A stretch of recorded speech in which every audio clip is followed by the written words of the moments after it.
Hello students, स्वागत है आपका एमजीसीआई के यूट्यूब चैनल पे। और यहाँ हम लोग केमिस्ट्री के कुछ इंपॉर्टेंट क्वेश्चंस डिस्कस करने वाले हैं।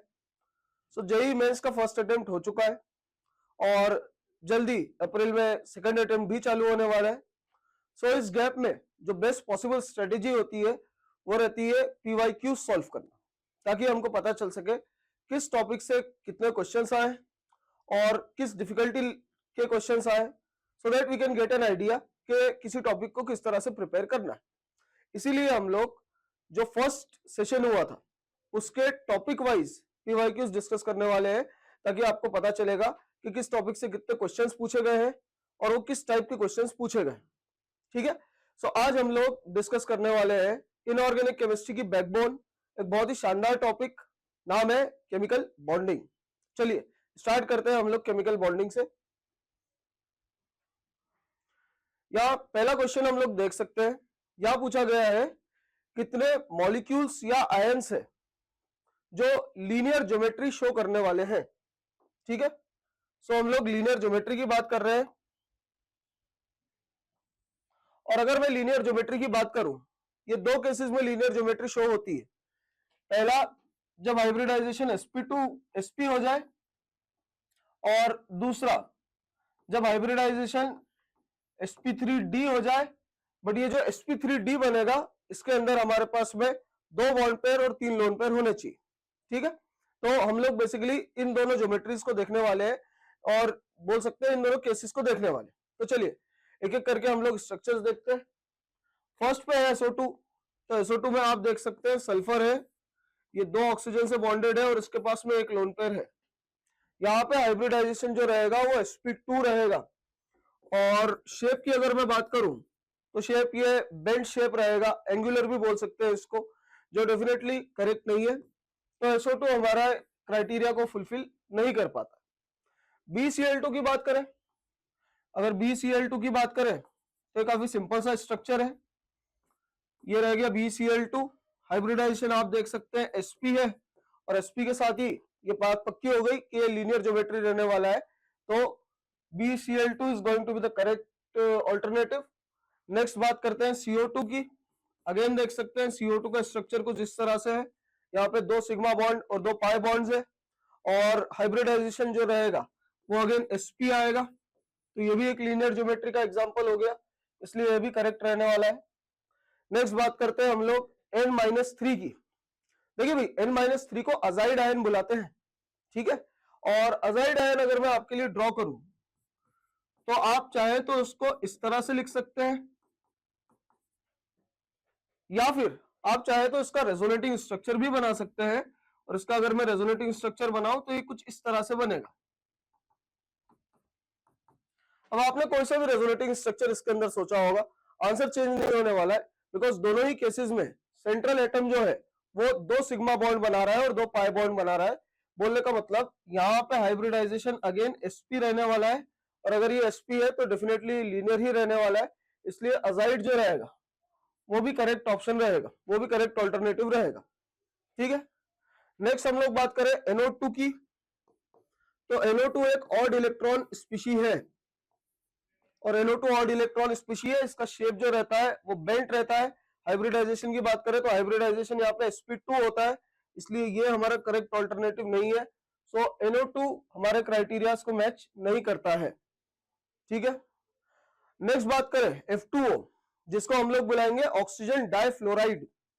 तो ऑक्सीजन डाइफ्लोराइड की अगर हम लोग बात करें तो इसका स्ट्रक्चर कुछ इस तरह से रहेगा, जहां पे ऑक्सीजन के 2 बॉन्ड पेयर रहेंगे और साथ ही में 2 लोन पेयर भी रहेंगे। अब क्योंकि यहाँ पे 2 बॉन्ड पेयर और 2 लोन पेयर है, हाइब्रिडाइजेशन हो गया sp3 और शेप इसका हो जाएगा बेंट या फिर वी शेप्ड या एंगुलर। तो हाइब्रिडाइजेशन दोबारा से sp3 है और ये भी हमारे क्राइटेरिया को मैच नहीं कर रहा है, इसलिए F2O भी एक करेक्ट ऑल्टरनेटिव नहीं रहने वाला है। नेक्स्ट बात करेंगे जिनॉन डाइफ्लोराइड की, XeF2 की। ठीक है, तो XeF2 की अगर हम लोग बात करें तो जिनॉन के पास में 2 बॉन्ड पेयर है, साथ ही में इसके पास में 3 लोन पेयर भी रहने वाले हैं। और जैसे मैंने पहले भी डिस्कस किया था, sp3d जो हाइब्रिडाइजेशन रहेगा उसमें लीनियर ज्योमेट्री तभी आएगी जब 2 बॉन्ड पेयर और 3 लोन पेयर रहेंगे, जो इस केस में आ रहे हैं। तो यहाँ पे हाइब्रिडाइजेशन sp3d है और साथ ही में मॉलिक्यूल लीनियर है, इसलिए ये भी हमारे क्राइटेरिया को मैच कर रहा है और ये भी करेक्ट ऑप्शन रहने वाला है। मेरे हिसाब से मैक्सिमम स्टूडेंट्स जो थोड़ी बहुत सिली मिस्टेक करके आए हैं वो XCF2 वाले ऑप्शन में ही करके आए हैं, बिकॉज उन्होंने डायरेक्टली SP देखने की कोशिश की हो। ठीक है, नेक्स्ट बात करें NO2 प्लस की। ये देखिए NO2 प्लस का स्ट्रक्चर बना लेते हैं हम लोग। ये हो गया स्ट्रक्चर NO2 प्लस का। दोबारा से आप देख सकते हैं सेंट्रल एटम sp हाइब्रिडाइज्ड है, और अगर ये sp हाइब्रिडाइज्ड है तो डेफिनेटली ये लीनियर ही रहने वाला है, इसलिए NO2 भी एक करेक्ट ऑप्शन रहने वाला है। नेक्स्ट अगर हम लोग देखेंगे I3 minus, try iodide ion की बात कर रहे हैं, तो I3 माइनस का अगर मैं स्ट्रक्चर बनाऊं, आयोडीन के 2 बॉन्ड पेयर है और इसको सोचा जा सकता है iodine with 3 lone pairs, because ये जो -1 चार्ज आया है आयोडीन पे, ये 1 इलेक्ट्रॉन बढ़ा देगा। एज अ रिजल्ट आयोडीन के वैलेंस शेल में 8 इलेक्ट्रॉन आप इमेजिन कर सकते हैं, और ये भी sp3 डिहाइब्रिडाइजेशन हो जाएगा, बट बिकॉज 2 बॉन्ड पेयर और 3 लोन पेयर की वजह से बना हुआ है, सो ये भी हमारा लीनियर ज्योमेट्री के अंदर आएगा। That is also going to be a correct alternative. अब अगर हम लोग फाइनली O3 की बात करें, ओजोन की बात करें, तो आप देख सकते हैं ओजोन का स्ट्रक्चर कुछ इस तरह से रहता है, जहां पे ऑक्सीजन पे 1 लोन पेयर होता है, 1 लोन पेयर से कोऑर्डिनेट बॉन्ड बना देता है, तो ओवरऑल स्ट्रक्चर कुछ ऐसा रहेगा। हाइब्रिडाइजेशन आप देख सकते हैं sp2 आ रहा है और ज्योमेट्री वापस से बेंट आ रही है, तो ये भी करेक्ट ऑल्टरनेटिव नहीं रहेगा। इसका मतलब O3 भी हम लोग काउंट नहीं करेंगे। तो गिन लेते हैं कितने हुए, 1 2 3 4 5 6, तो इसका आंसर रहने वाला है 6। चलिए अगले सवाल को डिस्कस किया जाए। अगला सवाल जो है ये डाइपोल मोमेंट से पूछा गया है, काफी अच्छा भी है, ट्रिकी भी क्वेश्चन है।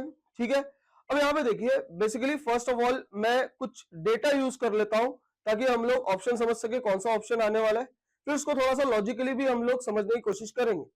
बेसिकली इस क्वेश्चन के अंदर logic as well as options दोनों को मिला के अगर हम लोग करेंगे तो करेक्ट आंसर आएगा। सिर्फ डेटा याद करना पॉसिबल नहीं होता, बिकॉज डाइपोल मोमेंट के बहुत सारे डेटा है और इतने सारे डेटा हम लोग याद कर नहीं सकते, तो हम लोग को थोड़ा बहुत आइडिया होना चाहिए और थोड़ा सा लॉजिक लगा के इस क्वेश्चन को सॉल्व किया जा सकता है। तो पहले डेटा, डाइपोल मोमेंट की अगर हम लोग बात करें, तो डाइपोल मोमेंट क्लोरोफॉर्म का CHCl3 का ये रहता है 1.01 डिबाई। उसके बाद में डाइपोल मोमेंट H2S ये रहता है 0.95 डिबाई। फिर उसके बाद में अगर हम लोग बात करें डाइपोल मोमेंट HBr की, तो ये अप्रोक्सीमेटली 0.78 डिबाई होता है। And at last dipole moment NF3 की अगर हम लोग बात करें तो ये 0.24 डिबाई होता है।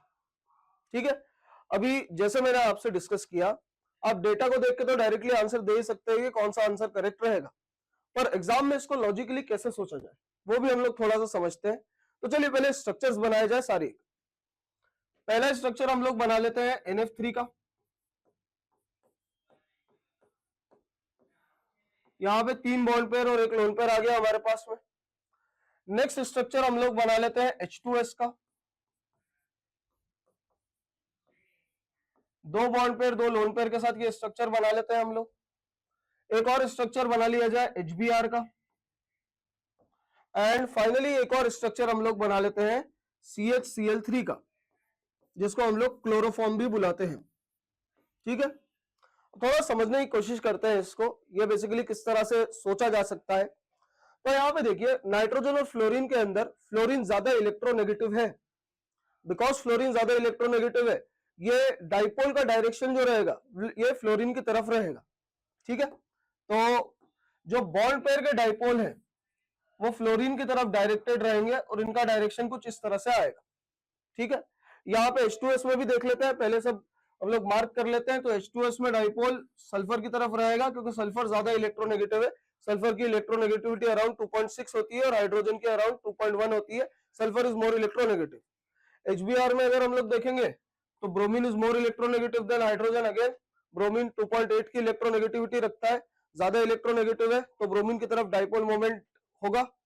एंड फाइनली अगर हम लोग बात करें CHCl3 की, तो ये हमको पता है कि chlorine is more electronegative than carbon, तो ये बॉन्ड के डाइपोल्स क्लोरीन की तरफ डायरेक्टेड रहेंगे।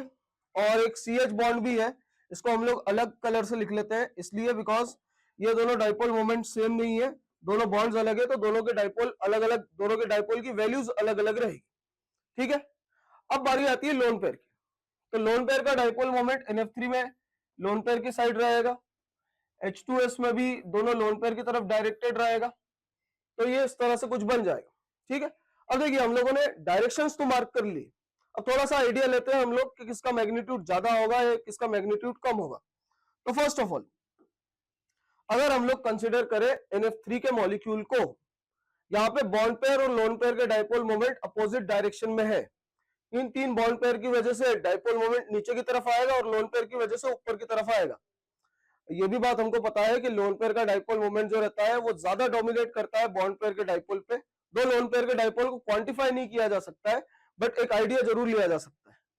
तो हम लोग ये समझ सकते हैं कि इसका जो नेट रहेगा ये कहीं लोन पेयर की तरफ रहेगा, और ये नेट जो आया है ये सब्ट्रैक्शन की वजह से आया है, due to the subtraction of dipole of lone pair minus the net resultant of dipole of bond pairs, ठीक है। H2S की बात करें हम लोग, H2S में आप देख सकते हैं दोनों बॉन्ड पेयर का डाइपोल ऊपर की तरफ है और लोन पेयर का भी ऊपर की तरफ है। तो बोलने का मतलब ये है कि यहाँ पे जो डाइपोल आया है वो एडिशन की वजह से आया है, ये डाइपोल मोमेंट ज्यादा रहने वाला है एज कंपेयर टू NF3, ठीक है। तो सबसे पहले आप इस चीज को देखिए कि जो भी ऑप्शन आपके पास में रहेगा H2S का डाइपोल मोमेंट NF3 से ज्यादा रहने वाला है। यहाँ से हम लोग कुछ ऑप्शन सिंगल आउट कर सकते हैं। तो देखिए एक बार ऑप्शंस देखते हैं हम लोग। यहाँ ये ऑप्शन आप देख सकते हैं NF3 का डाइपोल मोमेंट H2S से ज्यादा बताया हुआ है, ये कंप्लीटली रॉन्ग है। सेकंड वाले में ठीक है, हो भी सकता है। थर्ड वाले में वापस से आप देख रहे हैं यही चीज हुई है, NF3 का H2S से ज्यादा बताया हुआ है, जो पॉसिबल नहीं है, ठीक है। तो आप थोड़ा सा लॉजिक लगा के मैंने मेरे आंसर बी और डी पे सिंगल आउट कर लिए, ठीक है। अब अगर हम लोग HBr की बात करेंगे तो HBr में डाइपोल Br की तरफ है, और CHCl3 में आप इस चीज को देखें, यहाँ पे 4 डाइपोल मोमेंट है और चारों सेम डायरेक्शन में, चारों बॉन्ड पेयर के डाइपोल सेम डायरेक्शन में है। तो आपके पास में ये डाइपोल एक तरफ आएगा और ये भी एडिशन की वजह से आएगा, तो ये भी अच्छा खासा डाइपोल आएगा, ठीक है। सो बेसिकली मैं क्या बोलना चाह रहा हूं, मेन फाइट जो है वो H2S और CHCl3 के अंदर, ठीक है। बट हम लोगों ने कुछ कंडीशंस पहले यूज कर ली है कि H2S का डाइपोल मोमेंट NF3 से ज्यादा रहने वाला है। अब हम लोग ऑप्शंस देखते हैं। तो इस ऑप्शन में अगर हम लोग देखते हैं, यहां पे आप देख रहे हैं कि CHCl3 का डाइपोल मोमेंट सबसे कम बताया हुआ है, जो पॉसिबल नहीं है। सीधी सी बात है, NF3 का डाइपोल सबसे कम है बिकॉज ये सब्ट्रैक्शन की वजह से आया है। तो ऑप्शन डी भी एक गलत ऑप्शन होने वाला है। इसका मतलब अगर डेटा वाइज देखे तो भी जस्टिफाई होता है, अदरवाइज अगर लॉजिक लगा के करते तो भी ऑप्शन बी जो रहेगा वो एक करेक्ट ऑप्शन रहने वाला है, बिकॉज यहीं पे हमारी सारी कंडीशंस फुलफिल हो रही है, ठीक है। So overall it's a good question, जहां पे आप लोग को थोड़ा दिमाग लगाना था, थोड़ा सा ऑप्शंस का हेल्प लेना था, और अदरवाइज अगर आप डेटा रिमेंबर कर सकते हैं तो फिर आपसे क्वेश्चन फटाफट हो ही जाता है। चलिए अगले क्वेश्चन को डिस्कस किया जाएगा। अगले सवाल में हम लोग को कुछ सेट ऑफ मॉलिक्यूल्स दिए हुए हैं और पूछा गया है कि बेसिकली हाइपोवेलेंट है, हाइपरवेलेंट है, ऑड इलेक्ट्रॉन है, एटसेट्रा एटसेट्रा, या फिर electron precise and so on, right. तो पहले में पूछते हैं कि कौन से मॉलिक्यूल है जो ऑक्टेट रूल ओबे करते हैं। ऑक्टेट रूल ओबे करने का मतलब सेंट्रल एटम के पास में 8 इलेक्ट्रॉन होने चाहिए, और ये बड़ा ही सिंपल होने वाला है बिकॉज मैं ऑप्शंस में देख सकता हूं कार्बन के कंपाउंड्स है और न्यूट्रल कंपाउंड्स है। अब सीधी सी बात है, कार्बन के वैलेंस शेल में 4 इलेक्ट्रॉन होते हैं, और अगर कार्बन कोई न्यूट्रल कंपाउंड बना रहा है, न्यूट्रल इन द सेंस अपनी सारी वैलेंसीज पूरी करके कोई कंपाउंड बना रहा है, तो ये इलेक्ट्रॉन प्रिसाइज मॉलिक्यूल बनाने वाला है, मतलब 8 इलेक्ट्रॉन सेंट्रल एटम के पास में रहने वाले हैं। तो देख सकते हैं कि CCl4 और CO2 ये दोनों ऑक्टेट को ओबे करते हैं, इसलिए ए का करेक्ट मैच हो जाएगा 4, ठीक है। नेक्स्ट देखते हैं मॉलिक्यूल्स जिनके पास में इनकम्प्लीट ऑक्टेट। अब यहां पे देखिए दो चीजें यूज की गई है, एक बार इनकम्प्लीट ऑक्टेट यूज किया गया है और दूसरी बात incomplete octet with odd electron. मैं ऑड इलेक्ट्रॉन वाले को पहले अटेम्प्ट कर लेता हूं ताकि कंफ्यूजन दूर हो जाए हमारा, बिकॉज 1 to 1 मैच है। तो ऑड इलेक्ट्रॉन वाले जो रहेंगे अगर वो हट जाएंगे तो दूसरे वाले हमारे इनकम्प्लीट ऑक्टेट की कैटेगरी में आ जाएंगे, ठीक है। ऑड इलेक्ट्रॉन मॉलिक्यूल्स काफी सारे होते हैं और ये वीबीटी के एक्सेप्शन भी होते हैं, तो हमको पता होना चाहिए ऑड इलेक्ट्रॉन मॉलिक्यूल्स कौन कौन से हैं। सबसे फेवरेट है जो काफी बार जेई ने यूज किए हुए NO, NO2, ClO2 etcetera etcetera. सो यहाँ देख सकते हैं आप जो ए वाली कैटेगरी है NO 15 इलेक्ट्रॉन है इसके पास में, ये एक ऑड इलेक्ट्रॉन मॉलिक्यूल है, इसका बॉन्ड ऑर्डर 2.5 होता है। NO2 की अगर बात करें तो अभी हम लोगों ने स्ट्रक्चर बनाया था, इसके पास में दो बॉन्ड्स रहेंगे, एक पाई बॉन्ड एक कोऑर्डिनेट बॉन्ड और साथ में एक ऑड इलेक्ट्रॉन रहेगा, इसलिए ये दोनों ऑड इलेक्ट्रॉन मॉलिक्यूल्स हुए। सो सी का जो करेक्ट मैच रहेगा वो फर्स्ट वाला रहने वाला है। ठीक है, अब हम लोग बी को देखते हैं। तो अगर हम लोग बी को देखेंगे तो यहाँ पे आप इस चीज को समझ सकते हैं कि बी में इनकम्प्लीट की बात कर रहा है, और बी के सामने जो लिखा हुआ है BCl3 AlCl3, ये ग्रुप 13 के एलिमेंट्स है। ग्रुप 13 मतलब बोरॉन फैमिली। बोरॉन फैमिली का कॉन्फ़िगरेशन रहता है NH2NP1। बोलने का मतलब है इनके आउटर मोस्ट शेल में 3 इलेक्ट्रॉन होते हैं, और अगर ये अपनी तीनों वैलेंसीज पूरी भी कर ले तो 3 का डबल 6, इनके पास में 6 ही इलेक्ट्रॉन हो पाते हैं, इसलिए ये इलेक्ट्रॉन डेफिशिएंट कंपाउंड्स बनाते हैं, या फिर बोल सकते हैं कि इनके ट्राइवेलेंट कंपाउंड्स लुईस एसिड की तरह बिहेव करते हैं। ठीक है, सो बी का जो करेक्ट मैच रहने वाला है वो सेकंड वाला रहने वाला है। एंड लास्ट वाला देख सकते हैं मॉलिक्यूल्स विद एक्सपेंडेड ऑक्टेट, हालांकि एक ही बना हुआ है पर इसको भी जस्टिफाई कर देते हैं। तो H2SO4 में आप देखोगे सल्फर ने 6 बॉन्ड बनाए हुए हैं, और 6 बॉन्ड बनाए हुए हैं तो 6 बॉन्ड पेयर की वजह से टोटल इलेक्ट्रॉन्स इसके पास में 12 इलेक्ट्रॉन्स होंगे, जो हाइपरवेलेंट की कैटेगरी है, एक्सपेंडेड ऑक्टेट की कैटेगरी है। एंड अगर आप PCl5 की बात करें तो PCl5 में फास्फोरस ने 5 बॉन्ड बनाए हुए हैं, अगेन 5 बॉन्ड पेयर, इसका मतलब 10 इलेक्ट्रॉन्स हो गए, और 10 इलेक्ट्रॉन वापस से हाइपरवेलेंट या एक्सपेंडेड ऑक्टेट है। सो डी वाले का जो करेक्ट मैच होने वाला है वो 3 होने वाला है। तो अब हम लोग देख सकते हैं ऑप्शंस, ए का 4, बी का सेकेंड, सी का 1 एंड डी का 3। सो ऑप्शन बी जो रहेगा ये हमारा करेक्ट ऑप्शन रहने वाला है। चलिए नेक्स्ट क्वेश्चन डिस्कस करते हैं। इसके अंदर बेसिकली आपको 5 अलग अलग स्टेटमेंट्स दिए हुए हैं, और आपको इनकी वैलिडिटी चेक करना है। आपको बताना है कि इनमें से कौन से स्टेटमेंट ट्रू है, कौन से स्टेटमेंट करेक्ट है। ठीक है, एक एक करके स्टेटमेंट्स देखते हैं और फिर देखते हैं कौन से ट्रू है। तो पहला बोला गया है central atom of all the molecules given here are sp3 hybridised. बिल्कुल, पहले इनके स्ट्रक्चर बना लिए जाए। तो ये स्ट्रक्चर मैं बना लेता हूं H2O का, जहां पे आप देख सकते हैं 2 बॉन्ड पेयर 2 लोन पेयर है, 2 बॉन्ड पेयर 2 लोन पेयर है, इसका मतलब यहाँ पे स्टेरिक नंबर जो है वो 4 आने वाला है, 2 + 2 4, हाइब्रिडाइजेशन sp3 होने वाला है, तो ये sp3 है। नेक्स्ट हम लोग देख रहे हैं NH3 को। तो NH3 के अंदर नाइट्रोजन में 3 बॉन्ड पेयर और 1 लोन पेयर रहेगा। दोबारा से आप देख सकते हैं स्टेरिक नंबर जो रहेगा वो 4 आने वाला है, 3 + 1 4 आने वाला है, ये भी sp3 हाइब्रिडाइज्ड रहेगा। ज्योमेट्री की बात करें तो ट्राइगोनल पिरामिडल रहने वाली है। और फाइनली अगर हम लोग देखें तो CH4 की बात की जा रही है, तो CH4 में भी स्टेरिक नंबर 4 है, और ये 4 + 0 इन अ वे ये 4 बॉन्ड पेयर से बनी हुई ज्योमेट्री है, रेगुलर ज्योमेट्री है, टेट्राहेड्रल ज्योमेट्री है, और ये CH4 का मॉलिक्यूल है। तो ये तीनों ही sp3 हाइब्रिडाइज्ड है। इसका मतलब ऑप्शन ए जो है ये करेक्ट ऑप्शन है। स्टेटमेंट ए जो है वो बेसिकली करेक्ट स्टेटमेंट है। सेकंड में देखते हैं। सेकंड में बोला गया है कि HOH, HNH, HCH, ये बेसिकली बॉन्ड एंगल की बात की जा रही है। ठीक है, बॉन्ड एंगल की बात की जा रही है। तो ये बॉन्ड एंगल्स इनके 104.5, अगर H2O की बात करें तो यहाँ पे बॉन्ड एंगल 104.5 दिया हुआ है। NH3 की बात करें तो ये 107.5 का बॉन्ड एंगल बताया जा रहा है, और CH4 की बात करें तो 109.5 का बॉन्ड एंगल बताया जा रहा है। और ये डेफिनेटली करेक्ट डेटा है। इसको दो तरीके से आप समझ सकते हैं। पहले तो ये 3 मॉलिक्यूल्स इतने इंपॉर्टेंट है कि आपको इनके बॉन्ड एंगल्स भी याद रहने चाहिए। ठीक है, बट स्टिल मान लीजिए आपको याद नहीं भी है, तो ये चीज तो हम समझ सकते हैं कि हाइब्रिडाइजेशन सेम जब रहता है और जैसे जैसे लोन पेयर बढ़ते हैं वैसे वैसे लोन पेयर रिपल्शन या lone pair bond pair repulsion की वजह से बॉन्ड एंगल कम होता है। तो H2O के अंदर लोन पेयर रिपल्शन है, जिसकी वजह से बॉन्ड एंगल 109.5 से कम होकर 104.5 मिलता है। NH3 की अगर बात करें तो यहाँ पे lone pair bond pair repulsion है, फिर से बॉन्ड एंगल कम हुआ है, बट ये रिपल्शन लोन पेयर से कम है, इसलिए यहाँ पे बॉन्ड एंगल 107.5 है।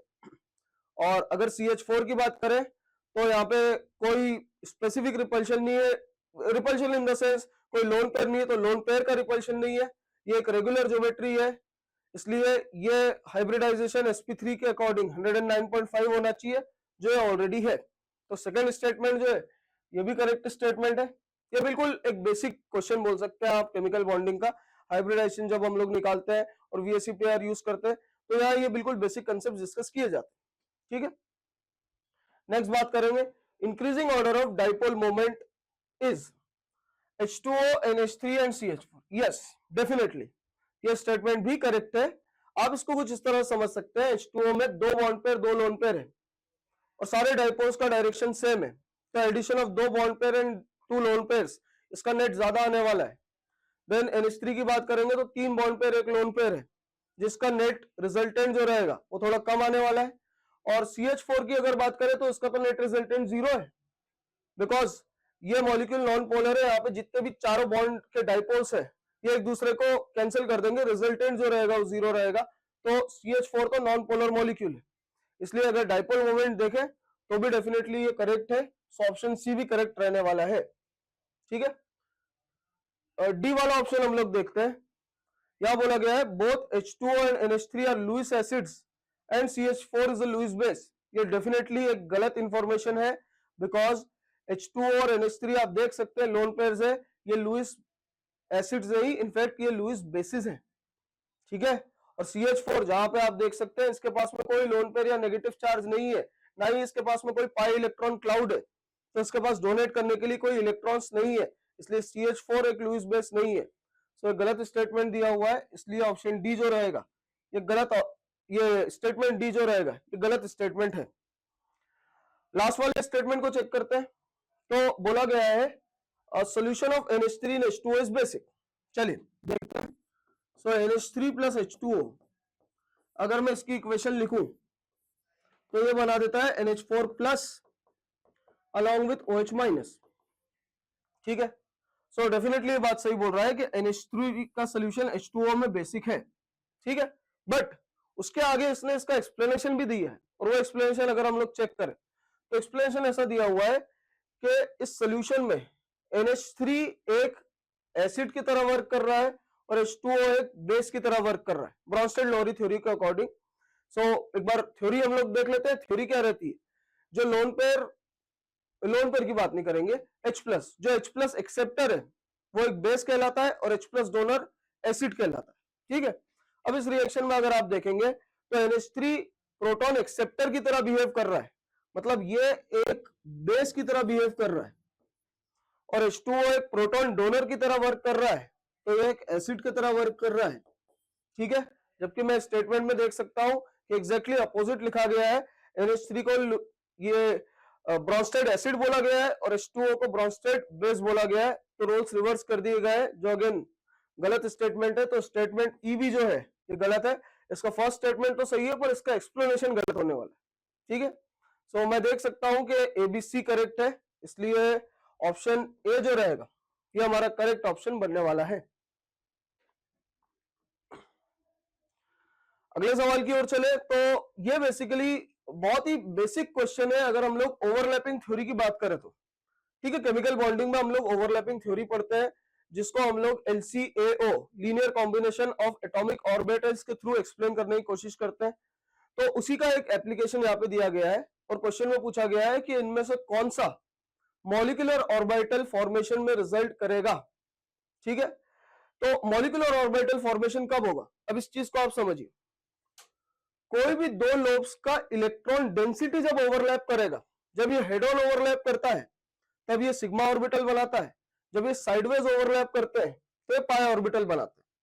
जब भी एक न्यूक्लियस और एक इलेक्ट्रॉन डेंसिटी ओवरलैप करता है, मान लीजिए p ऑर्बिटल है तो इसका न्यूक्लियस बिल्कुल बीचों बीच है और इसका इलेक्ट्रॉन डेंसिटी यहाँ पे, तो जब भी एक न्यूक्लियस और इलेक्ट्रॉन डेंसिटी ओवरलैप करेगा तो कंस्ट्रक्टिव इंटरफेरेंस नहीं होता। इनफैक्ट समझ में आ रहा है, this is not a constructive interference, यहाँ पे कोई बॉन्ड फॉर्मेशन का कंडीशन नहीं है, this will be a condition of no bond formation.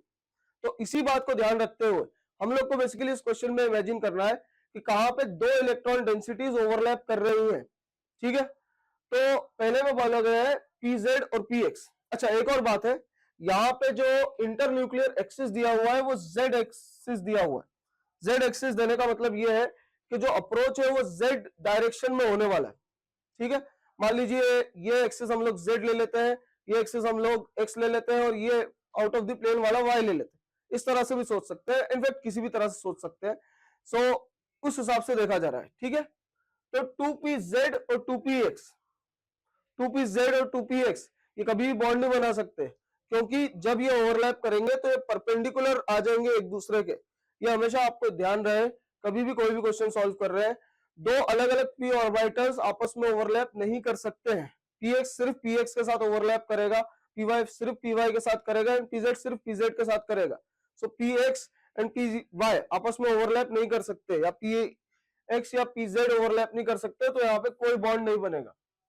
Second की बात करें, s और px, डेफिनेटली s और px बॉन्ड तो बना सकते थे, पर कंडीशन वो थी कि ओवरलैपिंग या इंटरन्यूक्लियर एक्सिस x होना चाहिए था।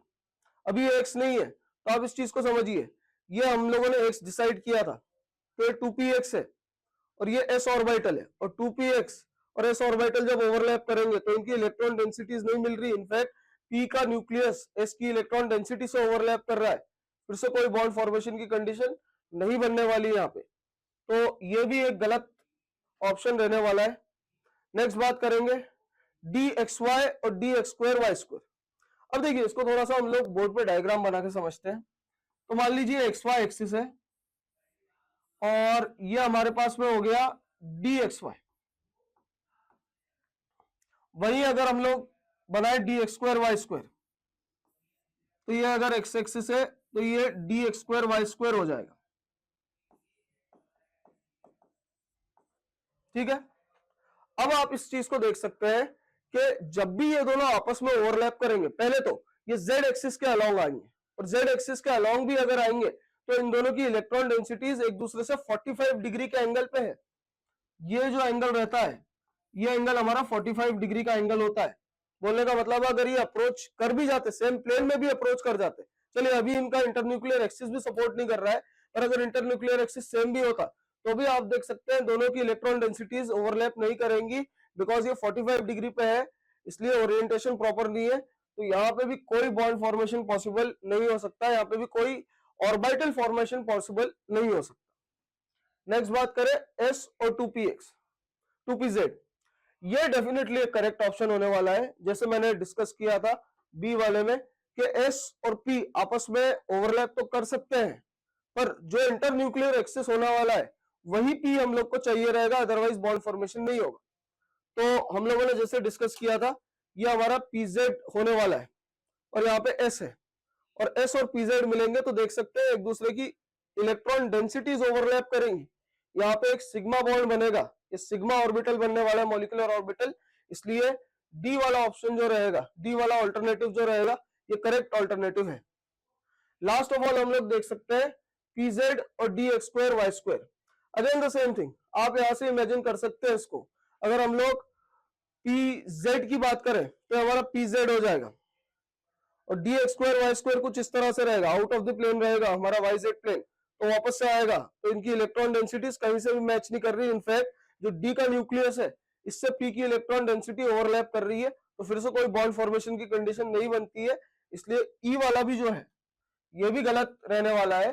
सो ओवरऑल अगर हम लोग देखेंगे केवल डी है जिसके अंदर एक मॉलिक्यूलर ऑर्बिटल फॉर्मेशन पॉसिबल है, इसलिए ऑप्शन बी जो रहेगा ये हमारा करेक्ट ऑप्शन रहने वाला है। चलिए नेक्स्ट क्वेश्चन की बात की जाए अगर, तो नेक्स्ट क्वेश्चन में देखेंगे दो स्टेटमेंट दिए हुए हैं और आपसे पूछा गया है कि कौन सा स्टेटमेंट करेक्ट है बेसिकली, ठीक है। तो यहाँ पे देखते हैं, ऐसा बोला गया है कि experimentally determined oxygen oxygen bond length in ozone is found to be same, ठीक है। इसको देखिए बड़ा स्टेटमेंट है, इसको थोड़ा सा तोड़ के अगर हम लोग करेंगे तो आसान बनता है। जनरली स्टूडेंट पूरा पढ़ने की कोशिश करते हैं और वहां पे मिस्टेक कर देते हैं। तो ओजोन की बात की जा रही है ना, ओजोन की अगर बात की जा रही है तो ये ओजोन के मैं दो रेजोनेटिंग स्ट्रक्चर्स बना लेता हूं, ये ओजोन के दो रेजोनेटिंग स्ट्रक्चर बना लेता हूं। ये ऑब्वियस सी बात है, रेजोनेटिंग स्ट्रक्चर है, तो ये हाइपोथेटिकल स्ट्रक्चर है, जो रियल हाइब्रिड या रेजोनेंस हाइब्रिड है ये इन दोनों का कॉम्बिनेशन रहने वाला है। और रेजोनेंस हाइब्रिड में आप देख सकते हैं कि ये जो बॉन्ड लेंथ है ऑक्सीजन की, ये पार्शियल डबल बॉन्ड लेंथ है, बॉन्ड ऑर्डर 3/2 है, बेसिकली 1.5 है, और ये दोनों बॉन्ड लेंथ इक्वल है, कारण हो गया रेजोनेंस। ठीक है, तो फर्स्ट स्टेटमेंट करेक्ट है। साथ में बोला जा रहा है ये बॉन्ड लेंथ जो है ये O2 से O डबल बॉन्ड हो, यहां बॉन्ड ऑर्डर हमारे पास 2 है, इससे बड़ा है, पर OO बॉन्ड जो पेरोक्साइड बॉन्ड है यहाँ पे बॉन्ड ऑर्डर 1 है, इससे छोटा है। ठीक है, तो हम लोग पहले बॉन्ड ऑर्डर्स लिख लेते हैं। ये रहे हमारे बॉन्ड ऑर्डर्स की वैल्यू, यहां से हम लोग थोड़ा सा आइडिया ले सकते हैं। अब ये बात हमको अच्छे से पता है कि बॉन्ड लेंथ और बॉन्ड ऑर्डर जो रहते हैं वो इनवर्सली प्रोपोर्शनल होते हैं। तो अगर मैं बॉन्ड लेंथ का ऑर्डर बोलूं, सबसे ज्यादा बॉन्ड लेंथ का ऑर्डर हो जाएगा पेरोक्साइड में, फिर उसके बाद में हो जाएगा ओजोन में, और सबसे कम हो जाएगा O2 में। और पहला स्टेटमेंट जो है वो एग्जैक्टली सेम चीज बता रहा है, इसलिए स्टेटमेंट 1 जो है ये हमारे पास करेक्ट स्टेटमेंट है। सेकंड स्टेटमेंट पढ़ते हैं हम लोग। सेकंड में बोला गया है strong lone pair repulsion between oxygen atoms is solely responsible. अब यहां मुझे थोड़ी सी तकलीफ हो रही है, सोनली रिस्पॉन्सिबल, हाँ डेफिनेटली सी बात है, ऑक्सीजन में लोन पेयर रिपल्शन है और कहीं ना कहीं वो बॉन्ड लेंथ को भी इन्फ्लुएंस कर रहा है, पर that is not solely responsible for the fact that ये बॉन्ड लेंथ का डेटा फॉलो हो रहा है। इसके अंदर हम लोगों ने रेजोनेंस भी यूज किया है एक्सप्लेनेशन के लिए, इसके अंदर हम लोगों ने बॉन्ड ऑर्डर का भी सपोर्ट लिया है, मतलब नंबर ऑफ पाई बॉन्ड्स या नंबर ऑफ बॉन्ड्स का भी सपोर्ट लिया है। ये दोनों फैक्टर्स हैं जिससे हम लोग इसको डिसाइड कर रहे हैं कि बॉन्ड लेंथ का ऑर्डर क्या आने वाला है। सो इट इज लोन पे repulsion is not solely responsible, बोलने का मतलब है स्टेटमेंट 2 गलत स्टेटमेंट है, इसलिए हम देख सकते हैं कि 1 is correct 2 is wrong. So statement 1 is true and B is false. C option जो रहेगा यहाँ पे करेक्ट ऑप्शन बनने वाला है। अगले सवाल में देखते हैं, तो एक स्ट्रक्चर दिया हुआ है जहां पे आपको sp और sp2 हाइब्रिडाइज कार्बन एटम्स पता करना है। देखिए ये वन ऑफ द क्वेश्चन है जो बहुत इजी क्वेश्चन की कैटेगरी में आना चाहिए, बिकॉज ये चीज आप ऑर्गेनिक केमिस्ट्री में भी करते हैं, कार्बन के हाइब्रिडाइजेशन निकालने रहते हैं, और यहाँ पे हाइब्रिडाइजेशन है तो इसको केमिकल बॉन्डिंग से भी रिलेट किया जा सकता है। तो पहले मैं इस मॉलिक्यूल को अच्छे से बनाना चाहूंगा।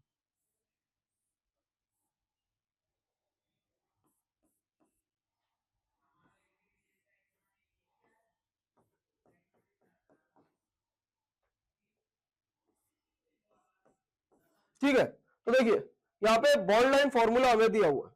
अब एक बिल्कुल सिंपल सा वो यूज कर सकते हैं हम लोग लॉजिक। कार्बन ने अपने चारों बॉन्ड बनाए हुए हैं, अगर चारों बॉन्ड सिग्मा है तो sp3 हाइब्रिडाइज्ड है, अगर उनमें से एक बॉन्ड पाई बॉन्ड है तो sp2 है, और अगर कार्बन ने 2 पाई बॉन्ड बनाए हुए तो ये sp है।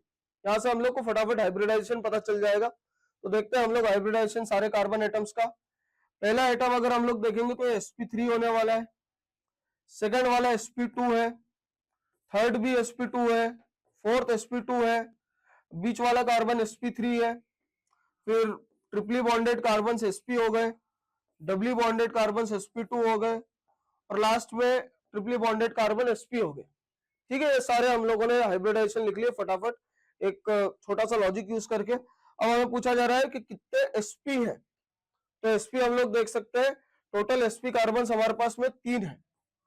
ठीक है, और बात करे जा रहा है sp2 की, तो sp2 को अगर हम लोग देखें तो देख सकते हैं 1 2 3 4 एंड 5, 5 sp2 कार्बन है और 3 sp है। तो देख सकते हैं sp sp2 रिस्पेक्टिवली पूछा है, इसलिए ऑप्शन बी 3 एंड 5 ये करेक्ट ऑप्शन रहने वाला है। नेक्स्ट क्वेश्चन की बात अगर हम लोग करें तो यहाँ पे पूछा गया है कि कौन से मॉलिक्यूल में स्क्वायर पिरामिडल ज्योमेट्री है। स्क्वायर पिरामिडल ज्योमेट्री तब आएगी जब हाइब्रिडाइजेशन sp3d2 हो और एक लोन पेयर हो। बोलने का मतलब है 5 सिग्मा बॉन्ड और एक लोन पेयर के साथ बनने वाली ज्योमेट्री हम लोग सोचना चाह रहे हैं। तो चलिए यहाँ पे कुछ मॉलिक्यूल्स दिए हुए हैं जिनका स्ट्रक्चर हम लोग बनाते हैं। BRF5 के अगर हम लोग स्ट्रक्चर बनाए तो ब्रोमीन सेंट्रल एटम है, यहाँ हम लोग देख सकते हैं 5 फ्लोरीन एटम्स है हमारे पास में। ठीक है बेटा, ये 5 फ्लोरीन और एक लोन पेयर, तो जैसे मैंने बोला 5 सिग्मा बॉन्ड एक लोन पेयर के साथ ये स्क्वायर पिरामिडल बनाएगा। BRF5 is definitely square pyramidal. Next बात की जा रही है PCl5 की, तो PCl5 बना लेते हैं। PCl5 कुछ इस तरह से आपको दिखेगा, इसमें 5 बॉन्ड पेयर रहने वाले हैं, 0 लोन पेयर रहने वाला है। तो 5 बॉन्ड पेयर 0 लोन पेयर मतलब sp3 डिहाइब्रिडाइजेशन हुआ और साथ में ट्राइगोनल बाइपिरामिडल ज्योमेट्री बनेगी। सो ऑब्वियस सी बात है PCl5 करेक्ट ऑप्शन नहीं हो सकता। अगली अगर हम लोग बात करें SbF5 की, तो SbF5 अब एंटीमोनी जो है भाई ये फास्फोरस का बड़ा भाई है, फास्फोरस की फैमिली का ही है, ये भी 5 बॉन्ड बनाता है। तो इसके पास में भी अगर आप देखेंगे तो यहाँ पे 5 बॉन्ड पेयर रहने वाले हैं और 0 लोन पेयर रहने वाला है। 5 बॉन्ड पेयर 0 लोन पेयर मतलब हाइब्रिडाइजेशन दोबारा से आप बोल सकते हैं sp3d है। और साथ ही में ज्योमेट्री की बात करेंगे तो ट्राइगोनल बाइपिरामिडल ज्योमेट्री है। तो फिर से ये हमारे क्राइटेरिया को फुलफिल नहीं करने वाला है। लास्ट ऑफ ऑल अगर हम लोग देखें XeOF4, भाई जिनॉन की बात की जा रही है, जिनॉन ऑक्सीफ्लोराइड की बात की जा रही है। तो जिनॉन जिसके 4 सिग्मा और 1 पाई बॉन्ड और साथ में 1 लोन पेयर, ठीक है। जिनॉन के पास में 8 वैलेंशियल इलेक्ट्रॉन होते हैं जिसमें 6 इसने बॉन्डिंग के लिए यूज किए, 1 लोन पेयर बच गया है और सिग्मा बॉन्ड 5 है, 1 लोन पेयर है, वापस से ये भी स्क्वायर पिरामिडल बनने वाला है। तो ये भी हमारा करेक्ट ऑल्टरनेटिव है। इसका मतलब BrF5 और XeF4 ऑप्शन डी जो रहेगा ये हमारे पास करेक्ट ऑप्शन रहने वाला है। नेक्स्ट क्वेश्चन में देखें अगर हम लोग, यहां पे पूछा गया है टोटल नंबर ऑफ मॉलिक्यूल्स और स्पीशीज फ्रॉम द फॉलोइंग जिनके पास में पैरामैग्नेटिक बिहेवियर है। पैरामैग्नेटिक बिहेवियर मतलब ये आपको अनपेयर्ड इलेक्ट्रॉन्स की बात कर रहा है, ठीक है। सो अनपेयर्ड इलेक्ट्रॉन्स हम लोग ढूंढने वाले हैं। साथ ही में यहाँ पे केमिकल कोऑर्डिनेशन कंपाउंड्स इसका भी कंसेप्ट यूज किया गया है, तो इट्स बेसिकली मिक्स्ड कंसेप्ट। चलिए दोनों को हम लोग देखते हैं। तो O2 की अगर हम लोग बात करें, हम लोग को पता है O2 में बॉन्ड ऑर्डर 2 होता है और 2 अनपेयर्ड इलेक्ट्रॉन होते हैं, ठीक है। तो यहाँ पे ये पैरामैग्नेटिक 2 है। पैरा 2 बोलने का मतलब है it's paramagnetic with 2 unpaired electrons, ठीक है। O2 प्लस की बात करें, O2 प्लस की अगर हम लोग बात करें तो इसमें बॉन्ड ऑर्डर आपको ध्यान होगा 2.5 आता है और 1 अनपेयर्ड इलेक्ट्रॉन होता है। तो ये पैरामैग्नेटिक है with 1 unpaired electron. O2 minus की बात की जाए तो यहाँ पे बॉन्ड ऑर्डर 1.5 आएगा, इसमें भी 1 अनपेयर्ड इलेक्ट्रॉन आएगा। तो ये पैरामैग्नेटिक विथ 1 अनपेयर्ड इलेक्ट्रॉन है। NO की बात करें, ये एक ऑड इलेक्ट्रॉन मॉलिक्यूल है, बॉन्ड ऑर्डर 2.5 होता है और इसमें भी 1 अनपेयर्ड इलेक्ट्रॉन आता है, 15 इलेक्ट्रॉन होते हैं। अब देखिए जितने भी ऑड इलेक्ट्रॉन मॉलिक्यूल है इसमें सारे इलेक्ट्रॉन्स तो पेयर हो नहीं सकते, मतलब ये डायमैग्नेटिक तो बन नहीं सकता। तो ये भी पैरामैग्नेटिक होने वाला है, इसमें भी 1 अनपेयर्ड इलेक्ट्रॉन आपको मिलने वाला है। NO2 की बात करें, NO2 का स्ट्रक्चर हम लोग पहले भी बना चुके हैं, दोबारा से बना लेते हैं। NO2 का स्ट्रक्चर ये हो गया, NO2 का कुछ स्ट्रक्चर यहाँ पे आप देख सकते हैं, 1 अनपेयर्ड इलेक्ट्रॉन है, ये भी ऑड इलेक्ट्रॉन मॉलिक्यूल की कैटेगरी है, इसलिए ये भी डेफिनेटली पैरामैग्नेटिक रहने वाला है। CO की बात करें, अभी देखिए CO का डायग्राम जो रहता है ये आप VBT के थ्रू तो बना सकते हैं, इसको मॉलिक्यूलर ऑर्बिटल थ्योरी के थ्रू भी एक्सप्लेन करते हैं। हम लोग इसका डायग्राम नहीं बनाने वाले, CO का डायग्राम काफी कॉम्प्लेक्स रहता है, बट इसको N2 की तरह सोचा जा सकता है, ठीक है। सो इसके पास में टोटल 14 इलेक्ट्रॉन्स होते हैं और इसके पास में अनपेयर्ड इलेक्ट्रॉन नहीं होते हैं, ये डायमैग्नेटिक होता है, इसलिए CO हमारे क्राइटेरिया को मैच नहीं करने वाला है। नेक्स्ट बात करें K2NiCl4, यहां पे मैं देख सकता हूं निकेल +2 का आयन है जिसका कॉन्फ़िगरेशन 3D8 है। और ये लिगेंड की बात करें अगर, तो लिगेंड हमारा वीक फील्ड लिगेंड है। तो वीक फील्ड लिगेंड निकेल +2 हमारे लिए टेट्राहेड्रल कॉम्प्लेक्स बनाएगा, टेट्राहेड्रल कॉम्प्लेक्स बनाएगा। इसका मतलब सारे इलेक्ट्रॉन्स बैक पेयर नहीं होंगे, 2 इलेक्ट्रॉन्स अभी भी बाकी रह जाएंगे जो अनपेयर्ड इलेक्ट्रॉन्स होंगे, ठीक है। ये देखिए मैं आपके लिए डायग्राम बना देता हूं, तो ये इस तरह से रहेगा, ठीक है। इसको आप CFT या फिर VBT दोनों वेज में समझ सकते हैं, दोनों में आंसर आपका लगभग सेम आने वाला है। तो यहाँ पे 2 अनपेयर्ड इलेक्ट्रॉन है, इसलिए ये भी हमारा करेक्ट ऑप्शन रहने वाला है। तो अभी तक हमारे ये सब पैरामैग्नेटिक मॉलिक्यूल्स है।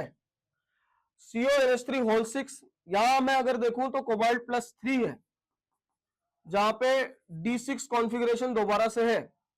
पर आप इस चीज को देख सकते हैं कि यहाँ पे लिगेंड जो है वो एक स्ट्रॉन्ग फील्ड लिगेंड है। स्ट्रॉन्ग फील्ड लिगेंड होने की वजह से सारे इलेक्ट्रॉन्स बैक पेयर हो जाएंगे। अगर आप CFT के हिसाब से इसको देखते हैं तो T2G पूरा फुलफिल हो जाएगा और EG खाली रहेगा। मतलब आपका कॉन्फ़िगरेशन जो रहेगा वो T2G6 EG0 आएगा। या फिर आप ऐसे समझ सकते हैं कि इसको बैक पेयर कर दिया हम लोगों ने, ये लीजिए बैक पेयर कर देते हैं। बैक पेयर करने की वजह से आप देख सकते हैं कि कोई भी अनपेयर्ड इलेक्ट्रॉन नहीं है, तो ये भी डायमैग्नेटिक है, इसलिए ये भी करेक्ट ऑप्शन नहीं है। लास्ट ऑफ ऑल NiCN4-2 का कॉम्प्लेक्स है, निकेल के ऊपर +2 चार्ज है, ये फिर से 3D8 कॉन्फ़िगरेशन है, पर लिगेंड इस बार स्ट्रॉन्ग फील्ड लिगेंड है, जिसकी वजह से ये एक स्क्वायर प्लेनर कॉम्प्लेक्स बनाएगा, DsP2 हाइब्रिडाइजेशन हो जाएगा और सारे इलेक्ट्रॉन्स बैक पेयर हो जाएंगे। तो यहाँ पे भी पेयर्ड इलेक्ट्रॉन नहीं रहेंगे, ये भी डायमैग्नेटिक कंपाउंड है। इसलिए अगर हम लोग पैरामैग्नेटिक की बात करें तो देख सकते हैं 1 2 3 4 5 एंड 6, इसका आंसर भी जो रहेगा ये 6 रहने वाला है। अगला सवाल देखते हैं। सो बेसिकली ये आप डी ब्लॉक के अंदर भी पढ़ते हैं, और बिकॉज ये मेल्टिंग पॉइंट्स का ऑर्डर कुछ पूछा जा रहा है तो इसको आप केमिकल बॉन्डिंग से भी रिलेट कर सकते हैं, या हम लोग इसको केमिकल बॉन्डिंग में डिस्कस करना चाह रहे हैं, बट ये ब्लॉक केमिस्ट्री का बिल्कुल एक सिंपल एप्लीकेशन है आपके पास में। ठीक है, डायरेक्ट एनसीईआरटी का डेटा है, डायरेक्ट एनसीईआरटी के अंदर ग्राफ्स बने हुए हैं, इससे हमको पता चलता है कि इनऑर्गेनिक केमिस्ट्री में एनसीईआरटी का कितना इंपॉर्टेंस है। डायरेक्ट एनसीईआरटी से सवाल पूछते हैं इनऑर्गेनिक केमिस्ट्री में। ठीक है, तो देखिए मैं कुछ ग्राफ्स का सपोर्ट लेना चाहूंगा इसको जस्टिफाई करने के लिए। अगर एनसीईआरटी में हम लोग मेल्टिंग पॉइंट का डेटा देखें तो ये कुछ कर्व्स में इस तरह से बना रहा हूं, ये 3D सीरीज का कर्व हो गया, ये 4D सीरीज का कर्व हो जाएगा,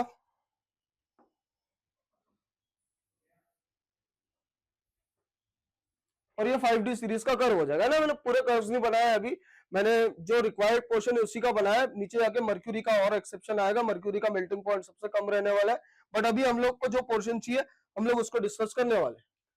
तो यहां पे हमारे पास में रहता है मैंगनीज, टेक्नीशियम, और ये हमारे पास रहता है रेनियम। ठीक है, और अगर यहां पे हम लोग बात करें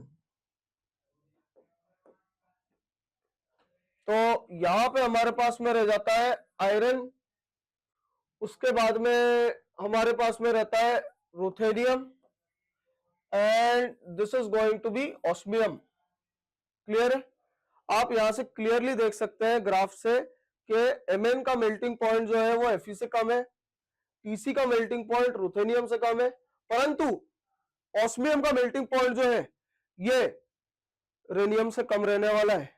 मतलब यहाँ पे अगर हम लोग देखेंगे ऑप्शंस को अगर चेक करेंगे, जैसा मैंने बोला डायरेक्ट क्वेश्चन है, इसकी यूटिलिटी बहुत अच्छी है, डायरेक्ट एनसीईआरटी से पूछा है, तो जिन्होंने भी एनसीईआरटी अच्छे से पढ़ी है उनसे क्वेश्चन बड़ा आराम से हो जाना है। ठीक है, अब देखिए सो आयरन का मेल्टिंग पॉइंट Mn से ज्यादा, उसके बाद में हम लोग देख सकते हैं रुथेनियम का मेल्टिंग पॉइंट टेक्नीशियम से ज्यादा, बट रेनियम का ऑस्मियम से ज्यादा। मतलब ऑप्शन बी जो है ये यहाँ पे आपका करेक्ट ऑप्शन बनने वाला है। अगले सवाल की ओर चलते हैं। तो पूछा गया है sum of sigma and pi bonds in hex 1,3 diene 5 yne. चलिए मॉलिक्यूल बनाते हैं।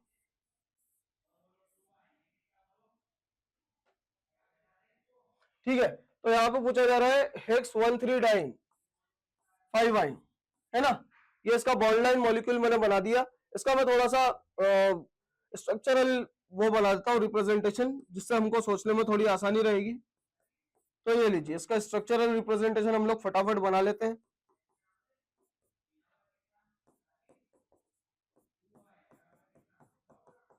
ठीक है, अब आप फटाफट इसको काउंट कर सकते हैं। तो पहले पाई बॉन्ड्स काउंट कर लेते हैं, देखते हैं पाई बॉन्ड कितना हुआ, 1 2 और यहाँ पे 2। सो पाई बॉन्ड टोटल हमारे पास 4 हो गए। बचे हुए जितने भी बॉन्ड है सिग्मा बॉन्ड है, सिग्मा बॉन्ड गिनते हैं 1 2 3 4 5 6 7 8 9 10 11, है ना। तो सिग्मा बॉन्ड जो है वो 11 रहने वाले हैं।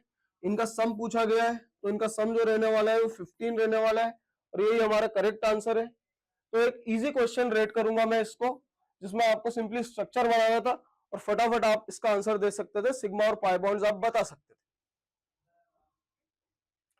अगले सवाल की अगर हम लोग बात करें तो ये भी बिल्कुल सेम टाइप का क्वेश्चन है। देखिए 3 क्वेश्चंस ऐसे आ चुके हैं जहां पे इन्होंने हाइड्रोकार्बन्स या फिर बेसिकली मिक्स किया है ऑर्गेनिक केमिस्ट्री को और उसके अंदर number of sigma and pi bonds पूछे हैं और ये काफी आसान क्वेश्चन थे। तो केमिकल बॉन्डिंग से हम देख रहे हैं कि हाइब्रिडाइजेशन से रिलेटेड सिग्मा पाई बॉन्ड से रिलेटेड क्वेश्चंस काफी सारे आ रहे हैं, इसलिए इसको हमको प्रायोरिटी पे पोर्शन कवर करना चाहिए।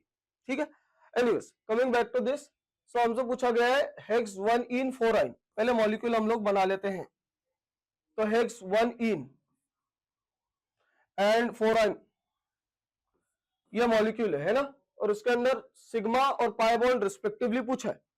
दोबारा से इसका स्ट्रक्चरल रिप्रेजेंटेशन बना देता हूं, थोड़ा आसान होगा फटाफट चीजें देखने के लिए।